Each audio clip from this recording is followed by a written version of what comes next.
Tudo bem, meus amigos? Graça e paz. Voltamos aqui para mais um estudo da Palavra de Deus. Hoje nós vamos falar sobre a perseverança na oração. Esse texto está incluído no Evangelho de Mateus, no capítulo 7, do verso 7 ao verso 14. Lembrando que esse trecho ele se encontra no Sermão do Monte, ou Sermão da Montanha. Nós já estamos falando sobre o Sermão da Montanha já há bastante tempo. Ele começa lá no capítulo 5 e vai até o capítulo 7. É um trecho bastante longo, onde Jesus sobe num alto monte para falar para uma multidão e para os seus discípulos em particular. E ele ensina sobre diversos assuntos e assuntos mais profundos, mostrando ali que ele já tem um ministério bem estabelecido, como a gente já explicou em outros vídeos. Tá? Esse Sermão da Montanha ele vai acabar no capítulo 7, quando a gente entrar no capítulo 8 de Mateus, é aí que a gente vai estar saindo e falando sobre outro assunto fora do Sermão da Montanha. Tá bom? Nós estamos no Evangelho de Mateus, que faz parte dos evangelhos sinóticos, né? Como a gente já explicou em outros vídeos, a Bíblia Sagrada ela tem duas partes principais, que é o Antigo Testamento e o Novo Testamento. O Novo Testamento é tudo aquilo que aconteceu a partir de Jesus Cristo. O Antigo Testamento é tudo aquilo que aconteceu antes de Jesus Cristo. O Evangelho de Mateus, tradicionalmente, é colocado como o primeiro livro do Novo Testamento. Né? Tudo aquilo que vem a partir de Jesus Cristo, nós começamos na Bíblia Sagrada tradicional com o Evangelho de Mateus. Além do Evangelho de Mateus, nós temos mais 3 livros que falam sobre a vida de Jesus Cristo. Né? Nós temos, além de Mateus, temos Marcos, Lucas e João. Tá? Mateus, Marcos e Lucas são chamados evangelhos sinóticos, que têm o mesmo ponto de vista, muita coisa em comum. E quando a gente chega no evangelho de João, nós temos o evangelho não sinótico, com várias novidades, vários momentos ali que não são citados nos 3 primeiros evangelhos. Tá bom? Acho que é só para a gente situar aqui sobre essa aula que a gente vai dar, onde ela se encontra. Eu queria mostrar onde as coisas estavam acontecendo. Tá bom? Coloquei aqui um mapa do Google Maps, só para a gente ter uma noção da região dos dias de hoje. Obviamente que no tempo de Cristo essas divisões políticas não existiam, mas a gente tem uma noção. Nós estamos aqui gravando no Brasil, em especial no estado do Rio de Janeiro, e a gente tem aqui as coisas que estavam acontecendo nesse apontamentozinho aqui, tá vendo? A gente tem o continente africano, um pouco acima nós temos ali o território de Israel, onde está esse apontamentozinho vermelho, é onde Jesus estava ali proferindo o seu Sermão do Monte, e o ministério dele praticamente não saiu dali. Jesus teve algumas viagens um pouco mais longas, na infância dele chegou a vir para o Egito, a gente já falou num vídeo sobre isso. Então o ministério de Jesus é ali basicamente naquela região, não passou ali de 300 quilômetros de onde ele nasceu. Então a gente tem ali onde eu vou ampliar o mapa para a gente enxergar melhor, tá bom? Aqui, numa aproximação maior do território, aqui eu tenho o norte da África, tá bom? A gente vê o Egito aqui, o território de Israel, aqui colado, né, no mar Mediterrâneo. Isso aqui é aquela região que divide, é o mar que divide a África da Europa. Observa aqui, ó, Itália, Grécia. Então a gente tem aqui o mar Mediterrâneo, o território de Israel aqui, o mar da Galileia, onde Jesus estava, o monte, ele tradicionalmente é colocado ali próximo do Mar da Galileia. Eu vou ampliar um pouco mais para a gente ver aqui. Então a gente tem esse apontamento do lado do Lago da Galileia. Ele tem para o lado de cá, a gente tem o Mar Mediterrâneo, e do lado de lá a gente vai ter o Lago da Galileia ou o Mar da Galileia. Tá bom? Vamos ampliar aqui um pouquinho melhor para ter um entendimento mais detalhado. Então a gente está falando dessa região aqui, ó. Essa região aqui tradicionalmente é onde a gente tem ali o Monte das Bem-aventuranças, né, o testemunho o testemunho dos pais da igreja. A gente tem ali uma tradição muito forte de que esse monte onde Jesus proferiu é nessa região. Observa que a gente tem aqui o Lago da Galileia ou o Mar da Galileia. Ele é chamado de mar pelas suas dimensões, ele é muito grande. Mas ele, na verdade, como você pode observar, cercado de terra, então ele é um grande lago. Então, às vezes, você vai ver Mar da Galileia ou Lake, né, que seria o Lago da Galileia. Aqui na região do Monte das Bem-aventuranças, a gente tem lá uma área turística envolvendo ali as temáticas das coisas que aconteceram ali, os milagres. Então, aqui a gente já tem uma noção de onde que a gente está no planeta, de onde que a gente está falando. Tá bom? Então, vamos entrar no texto sagrado. Mateus capítulo 7, verso 7. Olha o que o texto diz. Pedi e dar-se-vos-á, buscai e encontrareis, batei e abri-se-vos-á. Primeira coisa que a gente precisa entender desse texto é que ele está escrito num português mais rebuscado. A gente tem aqui ele conjugado com o pedir. Esse pedir não é o pedido passado, não. Eu pedi lá atrás, não. É um imperativo que manda a gente pedir. Tá? É pedir vós. É como se fosse peçam vocês. Tá bom? Então, para que a gente não tenha nenhuma complicação de entendimento do que está escrito aqui, nossos tradutores muitas vezes utilizam um português mais arcaico, de Portugal, ou mesmo do Brasil, mas de uma forma mais tradicional. Então pode gerar alguma confusão. Aqui Jesus está falando, peçam vocês e será dado a vocês. Basicamente isso. Então vamos entender aqui, observa aqui, ó, que a gente tem o verbo no imperativo, tá? Pedir vós, que isso aqui seria o equivalente a peçam vocês. Tá bom? E dar-se-vos-á, tá vendo? Um português bem pesado, bem difícil da gente entender. Aqui seria... Vou colocar numa ordem lógica para a gente entender o que isso significa, tá? Esse azinho aqui é do dar, então seria dará. Dará. Esse se a gente vai colocar aqui na frente. Se dará a vocês. Essa é uma das formas da gente entender o que está acontecendo aqui. Tá bom? Então, gente, Jesus está dizendo para a gente o seguinte, peçam vocês e será dado a vocês. Aquilo que vocês pedirem, vocês vão receber. Tá? Aí ele continua com a mesma estrutura, tá vendo? Buscai vós, ou busquem vocês, e encontrareis. Aquele que busca vai encontrar, como a gente vai ver no versículo seguinte. Batei, uma conjugação difícil da gente utilizar, né? Batei vós, e abrir-se-vos-á, e será aberto a vocês. Tá bom? Conseguiu entender o que está querendo dizer aqui? Então a gente tem aqui um imperativo, o dar-se-vos-á, como eu falei aqui, ó, se dará a vocês. E a gente observa nesse versículo algo bastante interessante. Pedir e bater são dois verbos que trazem a reação de uma outra pessoa. Se eu peço, alguém me dá, não sou eu que tomo. E bater, alguém abre a porta para mim, não sou eu que abro. Já o verbo buscar, a gente mesmo encontra.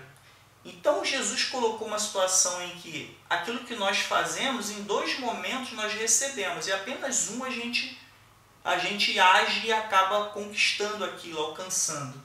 Né? Então, quando a gente pede, a gente recebe de alguém, no caso aqui de Deus, em oração. Quando a gente bate, a gente encontra. Quando a gente bate, alguém abre para a gente. E quando a gente busca, a gente mesmo encontra.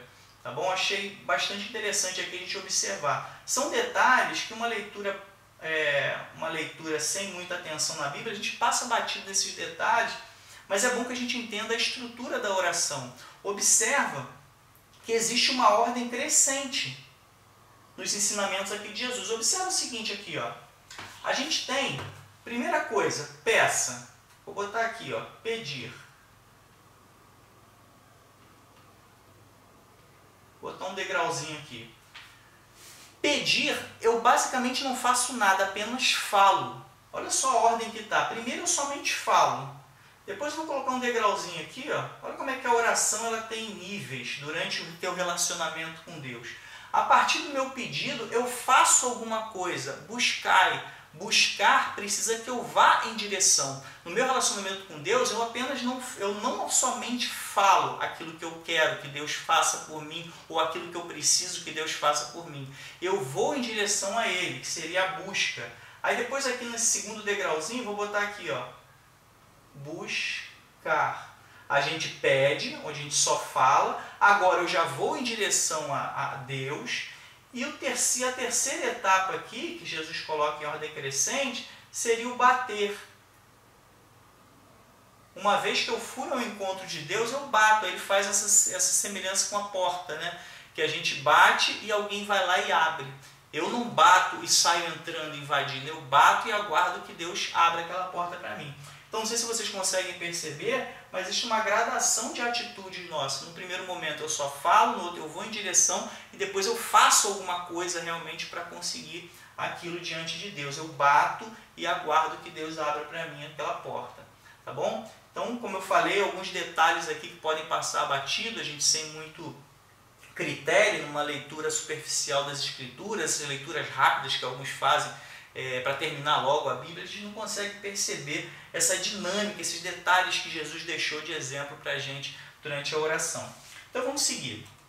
No verso 8, a gente tem uma explicação, né, daquilo que ele estava falando antes. Ó, porque aquele que pede, recebe, e o que busca, encontra, e ao que bate, abrir-se-lhe-á. Olha só que interessante, aquilo que a gente falou aqui, sendo novamente recolocado aqui. Aquele que pede, recebe. Aquele que pede, toma? Não, ele pede e vem de outro. No caso, em se tratando de oração, né, a gente pede e recebe de Deus aquilo que a gente pediu. Quando a gente busca, não é e o que busca vai ser mostrado. Não, a gente encontra. Então, esse momento aqui da busca, nós é que vamos em direção a Deus no encontro com Ele. E ao que bate, abrir-se-lhe-á. Uma estrutura aqui cheia de mesóclise aqui, né? Então, aqui seria, esse A aqui vem para cá, tá? Deixa eu botar aqui uma estrutura mais fácil de entender. Abrirá, ó. Abrirá. Se, trazer esse se para cá, se abrirá, lhe, né, um pronomezinho aqui, aquele que bate será, se abrirá a ele, vou colocar aqui a ele. Bom? Então aquele que bate vai ser aberto para ele. Numa relação com Deus, você bate na porta de Deus durante as suas orações e isso vai ser, essa porta vai ser aberta. É assim que a gente tem aquelas analogias, né, das portas que Deus abre. Na oração a gente busca isso. Tá? Então vamos para as nossas anotações ali. Aquela a gente já comentou aqui, ó, que pede, recebe. Né? Recebe de quem? De outro. Tá? Que pede não toma nada. O que busca, encontra, aí já é por si próprio, você vai em direção a Deus. E o que bate, né, é aberto também por outro. Tá? A gente aprende aqui nesse texto, nesse trecho, que nós fazemos a nossa parte. Existe um erro muito comum em algumas doutrinas, alguns pensamentos, algumas práticas religiosas, em que a pessoa simplesmente descansa e não faz nada. Ah, Deus sabe que eu estou precisando, então deixa rolar. Mas aqui a gente percebe que existe uma atitude nossa, né, de pedir, existe uma atitude nossa de busca, de ir ao encontro. A gente vê que existe uma atitude nossa de bater na porta de Deus para que Deus nos atenda.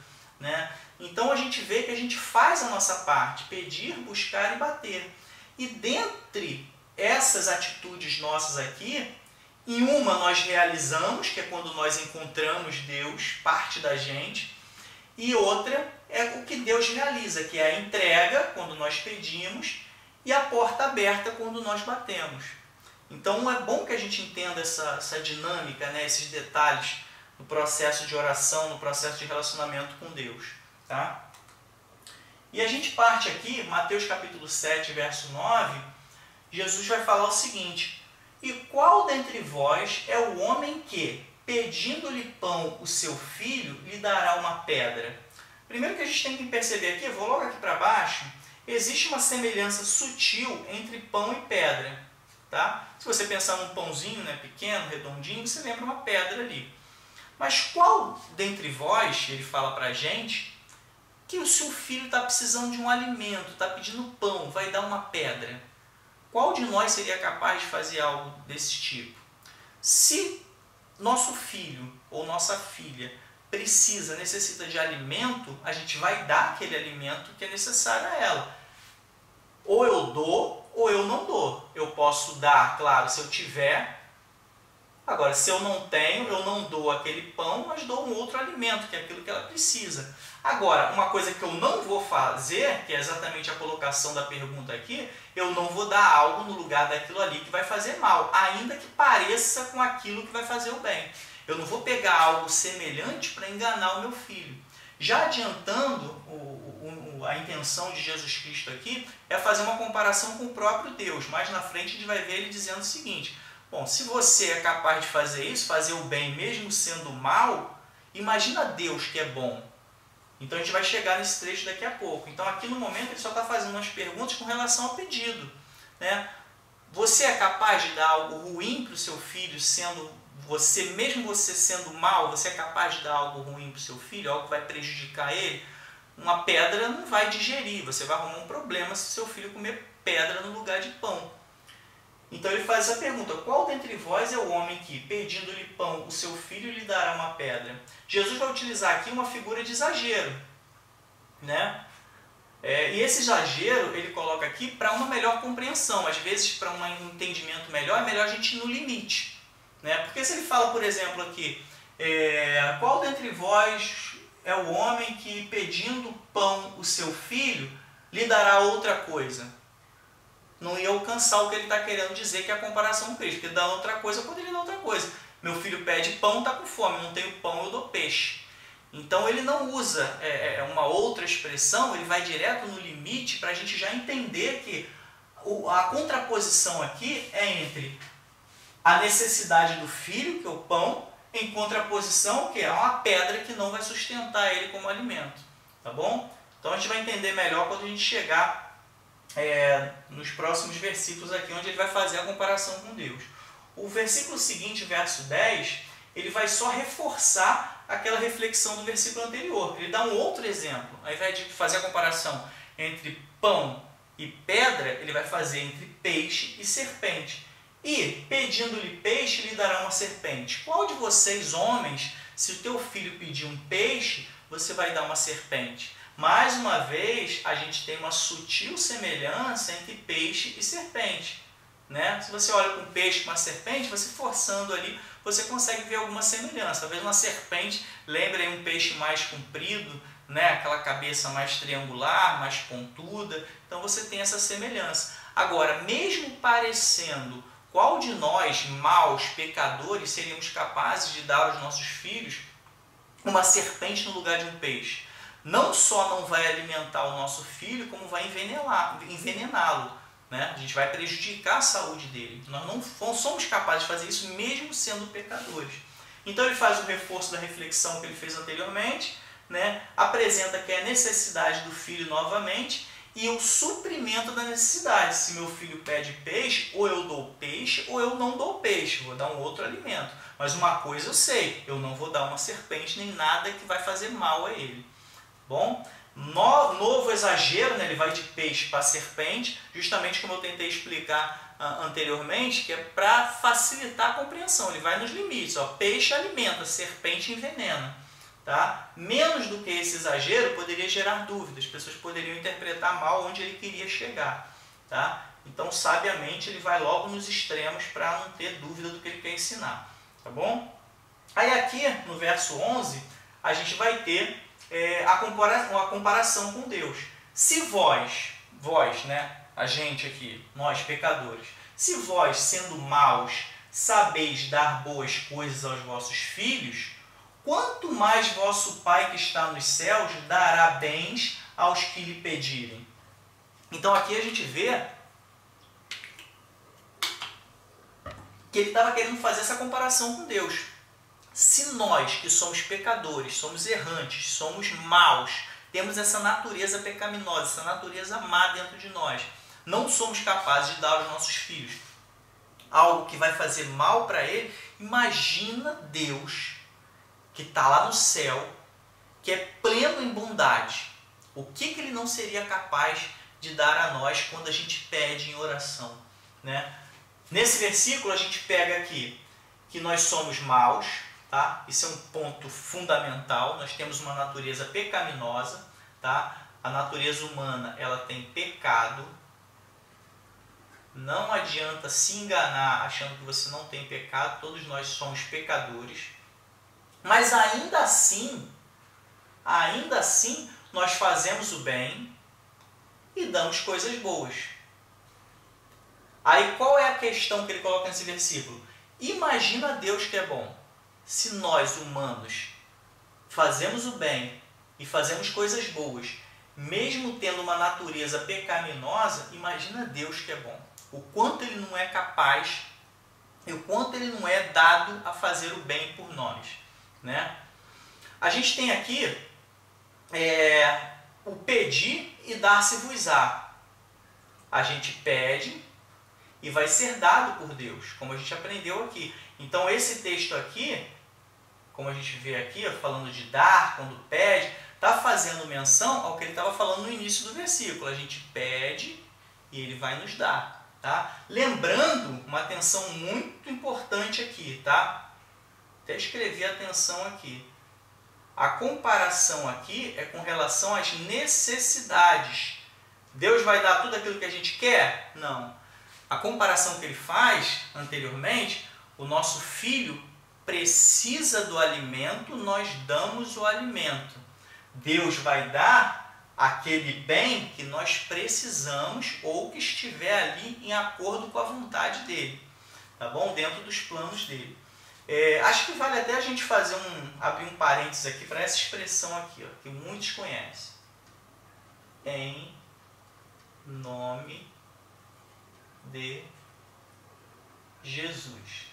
Toda oração, nós utilizamos essa expressão em nome de Jesus. A gente tem que tomar muito cuidado com isso, porque ela faz parte do nosso dia a dia, das nossas orações, mas ela não é um amuleto, ela não é uma palavrinha mágica que a gente coloca ela na frase e as coisas acontecem. A gente precisa entender o que significa falar em nome de alguém. Por exemplo, se eu vou na padaria em nome de alguma pessoa, essa pessoa precisa saber que eu estou indo lá pedir o pão no nome dela. Eu tenho que estar autorizado por essa pessoa, e essa pessoa, se estivesse no meu lugar, ela pediria aquilo ali. Ela está ciente, ela sabe que eu estou falando, e se ela estivesse no meu lugar, né, ela falaria, e ela me autoriza a falar aquilo. A expressão em nome de Jesus, aqui é quando a gente fala em nome de Jesus, é basicamente a mesma ideia. Se eu falo em nome de Jesus, eu tenho que falar autorizado por Deus, autorizado por Jesus, Jesus ciente. Se Jesus estivesse no meu lugar, ele faria aquele pedido ali. Se a gente conseguir entender isso, que falar em nome de Jesus, a expressão por si só, ela não faz sentido se eu não estiver verdadeiramente em nome dele. Por isso, muitas das nossas orações elas não são atendidas. Na esmagadora maioria das vezes, eu arriscaria dizer que na maioria das vezes, nós utilizamos a expressão em nome de Jesus, mas nós estamos mentindo, porque nós não estamos em nome dele. Só você fazer um exercício mental, isso que eu estou pedindo a Deus, Jesus me autorizou a pedir isso? Será que eu preciso disso de forma que Jesus pediria por mim isso? Se ele estivesse no meu lugar pedindo a Deus, ele pediria isso? Então a expressão em nome de Jesus ela é banalizada. A gente simplesmente utiliza ela como um amuletozinho, uma palavra mágica, né? Eu boto ali porque é isso que faz funcionar. Não, o que faz funcionar é você estar em nome de Jesus, não utilizar a expressão em nome de Jesus. Você deve falar a expressão em nome de Jesus, mas estando verdadeiramente em nome de Jesus. Tá bom? Então, quando a gente pensa nisso aqui, e quando a gente falar de alguns textos na Bíblia em que se utiliza essa expressão, a gente vai relembrar isso para reforçar, mas abrir esse parênteses para explicar, porque a gente está falando de oração. Então, de oração, naturalmente, o que a gente trouxe como prática de utilizar essa expressão, é importante que a gente saiba o que ela significa, para não se utilizar de uma forma banal, como a maioria das pessoas fazem. Tá? A maioria de nós, né? Eu me incluo nisso também, quantas vezes nós cometemos esse tipo de erro. Tá bom? Então, a gente está fazendo uma comparação aqui com relação às necessidades e vamos seguir em frente.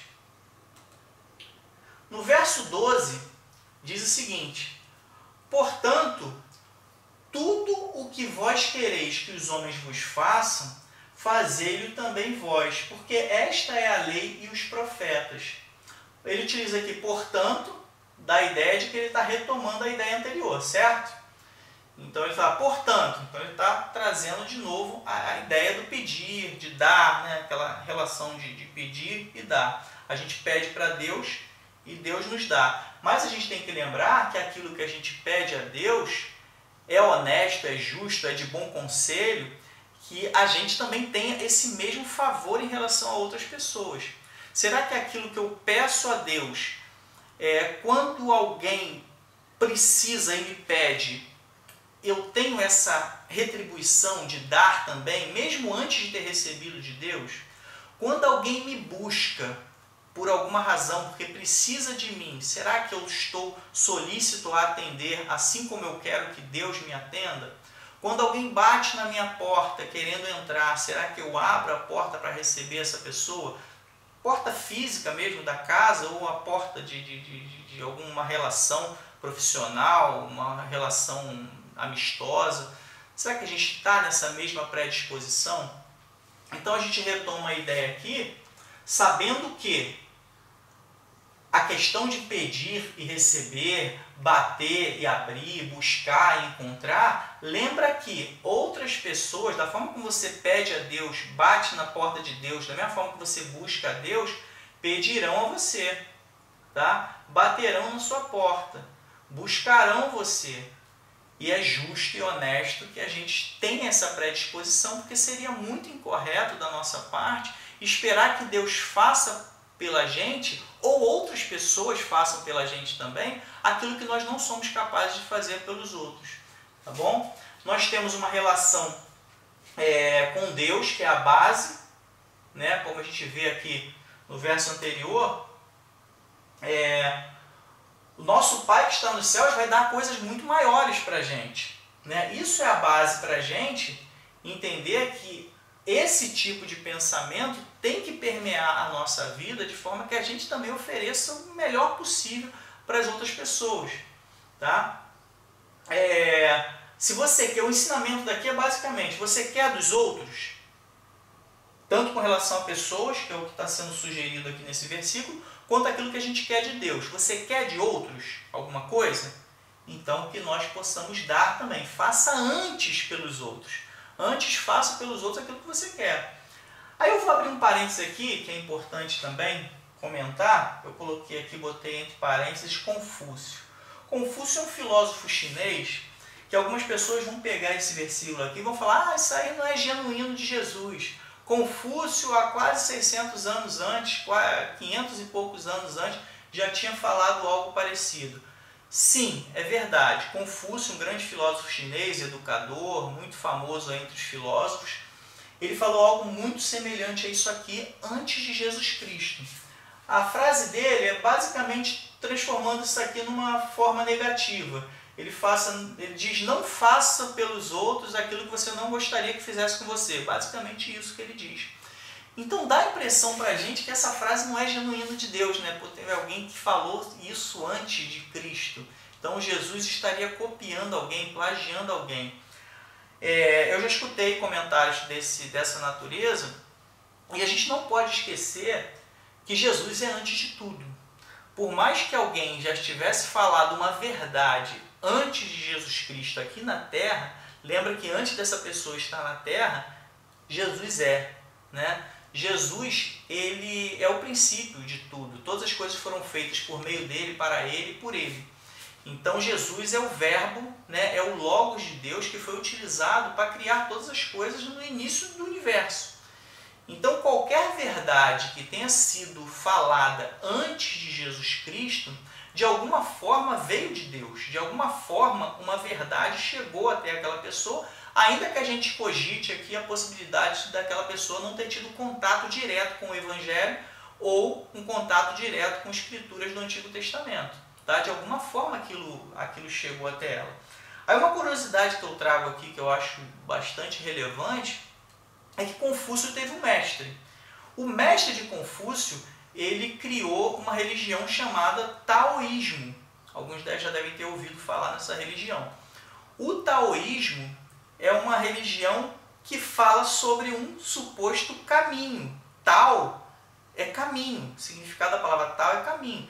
Eles ensinam que existe um caminho fundamental, indizível, base de tudo, que sustenta o universo. Que caminho é esse? Então a gente vê que de alguma forma, alguns princípios universais de que existe realmente um caminho, e hoje nós sabemos que esse caminho é Jesus Cristo, estava no mestre do Confúcio. Então da onde que vem essa ideia do Confúcio? De alguma forma, para ele estar falando algo que Jesus vai repetir na Terra, é porque de alguma forma uma verdade chegou até ele. Então a gente tem que entender que muitas experiências religiosas do passado trazem verdades que a gente vai ver Jesus falando, mas que Jesus já sabia disso desde a fundação do universo. Tá bom? Então guarda essa informação, caso se depare com uma situação como essa. Isso aí não é de Jesus, fulano já falou. Tá? Cara, mas quem ensinou para ele? Tá bom? Eu acho até interessante que alguns contatos com outras doutrinas, com outros povos, com outras civilizações, fazem com que o Evangelho complemente ideias que antes eram esparsas. Vou dar um exemplo prático. Quando a gente chegar no Evangelho de João, a gente tem um trechozinho logo no iniciozinho que fala, um texto muito conhecido: no princípio era o verbo estava com Deus e o verbo era Deus. João escreveu o Evangelho de João, pra gente, óbvio, a gente se delicia nele até hoje, mas ele estava escrevendo num território que era dominado pelos gregos. Então, de certa forma, ele estava escrevendo para os gregos também. E os gregos que têm essa questão do logos, da palavra, da razão, do entendimento, do conhecimento, da sabedoria. Tanto que ele tem aquelas estatuazinhas, pensando. Eles pensam, os gregos são povos que pensam, são pensadores. Então, quando ele fala, no princípio, ao invés de falar no princípio era o verbo, vou utilizar a palavra original do grego, que é logos, tá? No princípio é o logos. Ele está falando para o grego: isso aí que você está falando aí de logos, esse negócio aí da tua cultura, pois isso aí está certo, cara. É o logos mesmo, no princípio. Aí ele continua: no princípio é o logos e o logos estava com Deus. Aí ele já dá uma batidinha com a palavra ali para dar um complemento no entendimento que os próprios gregos não tinham. No princípio é o logos, beleza, o grego acredita nisso. Mas esse logos estava com Deus. Aí o cara que ouve aquilo ali, então não é só o logos, tinha um Deus ali junto com aquele logos que eu achava que era o princípio de todo o conhecimento, de todo o universo. Aí ele vai e complementa mais ainda, fala: e o logos era Deus. Aí que ele já consegue fazer a introdução para mostrar só, esse logos aí que estava com Deus, é Jesus Cristo. Por que eu estou usando esse exemplo? Porque da mesma forma que João chega para os gregos e apresenta um conceito cristão, um conceito cristocêntrico para uma doutrina que já existia, quando a gente chega para Confúcio e, consequentemente, para o seu mestre, a gente pode chegar para os taoístas e falar: olha só, no princípio era o Tao. Tao, caminho, que significa, no princípio era o caminho. Eles estão certos? Nós estamos certos? Sim. No princípio é o Tao. E o Tao, o caminho, estava com Deus. E o Tao, o caminho, era Deus. Consegue perceber que a mesma coisa que João falou para os gregos se aplicariam para a gente falar, por exemplo, para os taoístas, para Confúcio, para o mestre dele que fundou o taoísmo? Então, quando a gente ouvir que algo não pertence a Jesus e é uma verdade, volta um pouquinho que você vai ver que pertence a ele mais do que a gente imagina. Tá bom? Um detalhe interessante aqui com relação aos nossos pedidos, aquilo que a gente quer, é a gente pensar no querer de amanhã. Por que eu coloquei essa observação? Algumas vezes nós não nos sensibilizamos com aquilo que as pessoas querem, aquilo que as pessoas buscam em nós, aquilo que as pessoas esperam da gente. Às vezes que a pessoa bate na nossa porta e a gente não atende, porque a gente não quer aquilo que aquela pessoa precisa. Então a gente não se sensibiliza. Observa que a gente se sensibiliza muito mais com aquilo que a gente já vivenciou ou que tem pessoas muito próximas vivenciando. Observa que muitas pessoas na humanidade criam até projetos sociais grandiosos, né? Pessoas ricas, milionários, criam projetos sociais quando tem um parentezinho que tem aquela determinada doença, aí abre um instituto daquela doença. Se porventura não tivesse acontecido, não que a pessoa seja ruim, mas ela teria se inclinado para outra área. A gente tem que pensar que o que a gente não quer agora, o que a gente não precisa agora, pode ser que a gente queira no futuro. Aquela necessidade que a pessoa tem quando ela busca a gente, seja para ajudar em alguma coisa, seja questão financeira, seja um alimento, hoje a gente não precisa, então a gente não sabe o quanto aquela pessoa está precisando. Mas a gente tem que pensar, poxa, um dia eu poderia precisar disso.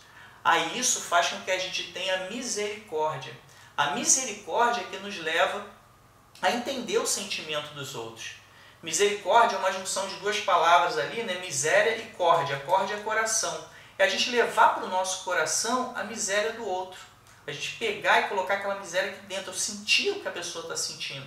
Tá? Ter aquela empatia com aquela situação que a pessoa está quando ela pede alguma coisa, quando ela necessita de algo, quando ela bate na tua porta, quando ela busca você, quando ela pede alguma coisa. Então a gente tem que lembrar, quando alguém quiser alguma coisa, quando alguém estiver numa necessidade, a gente tem que pensar no nosso querer de amanhã. Aquilo que a pessoa quer pode ser que amanhã eu queira ou que eu precise daquilo. Pode não querer hoje, mas amanhã pode ser. Eu não citei aqui, quando o texto aqui Jesus fala, porque esta é a lei e os profetas, né, o fato de a gente fazer pelo outro aquilo que a gente gostaria que fizesse pela gente, aí Jesus fala aqui, porque esta é a lei e os profetas.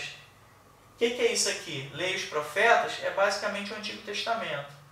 Quando Jesus se refere à lei deixada por Moisés e pelos profetas, e quando ele fala os profetas, né, lei e os profetas, ele está se referindo a tudo que foi escrito antes dele, tudo aquilo que foi deixado antes de Jesus Cristo chegar aqui na Terra como pessoa, né, como ser humano aqui, como a gente conhece, tá bom? Ser humano divino também, né? E aqui a gente encerra essa parte da perseverança na oração, tá? Volto a lembrar, a oração, ela tem a nossa persistência, como a gente viu, é necessário uma gradação de fases, a gente pede, a gente busca, a gente bate, e a gente tem aquele sentimento em nós de também fazer aquilo pelas outras pessoas, a gente mergulha nos nossos pedidos, nas nossas orações, nos colocando também numa condição de Deus de atender também outras pessoas. A gente aprende durante as nossas orações que nós também temos que atender o pedido dos outros. Deus não é um gênio da lâmpada que a gente esfrega lá a lâmpada do gênio e sai ali e atende nossos pedidos. Não é. É uma questão de relacionamento e de ensinamento também. Da mesma forma que eu me relaciono com Deus precisando que Ele faça por mim, eu procuro fazer também pelo outro, para que eu seja justo diante de Deus, tá bom? Então aqui a gente encerra, tá? Capítulo 7, do verso 7 ao 14, do livro de Mateus, que lembrando, faz parte do Sermão do Monte, a gente está quase acabando o Sermão da Montanha, e que fala aqui nesse trecho sobre a perseverança na oração. Eu deixo aqui para vocês algumas indicações, tá? Aqui em cima eu tenho as minhas mídias sociais. Primeiro aqui, Glauco Rocha Machado, é Instagram e Facebook, caso você queira seguir, se tornar meu amigo lá nas redes sociais, tá? A gente tem aqui o YouTube Coluna de Fogo, que é onde possivelmente você está vendo esse vídeo, que é a plataforma principal dos vídeos que eu utilizo.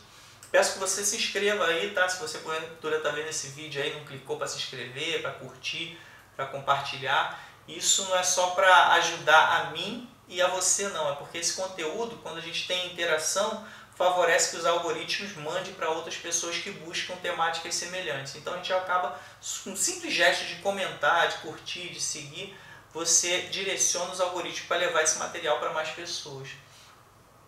O site colunadefogo.com é o meu site pessoal, que eu costumo colocar vários assuntos lá, sobre concurso, sobre a minha vida profissional, sobre a palavra de Deus, e a gente tem esse site aí como referência, pode fazer uma visitinha lá. Tem esse meu livro que eu indico, tá? Vou deixar o link aqui de aquisição na descrição, caso você se interesse. É um livro que eu basicamente falo sobre concursos públicos, as vivências que eu tive em aprovações, tá? Em concursos e vestibulares também. tá? Acho que é um livro que vai abençoar para quem estiver nessa busca. E aqui são as duas mídias do livro, tá? Aqui é o Instagram do livro, Bem-aventurados que Estudam, e aqui é a minha loja oficial, loja.colunadefogo.com, que a gente tem ali a venda do livro, tá bom? E agradeço a sua atenção, obrigado por estar aqui comigo até agora e te vejo aí no próximo vídeo. Forte abraço, Deus abençoe.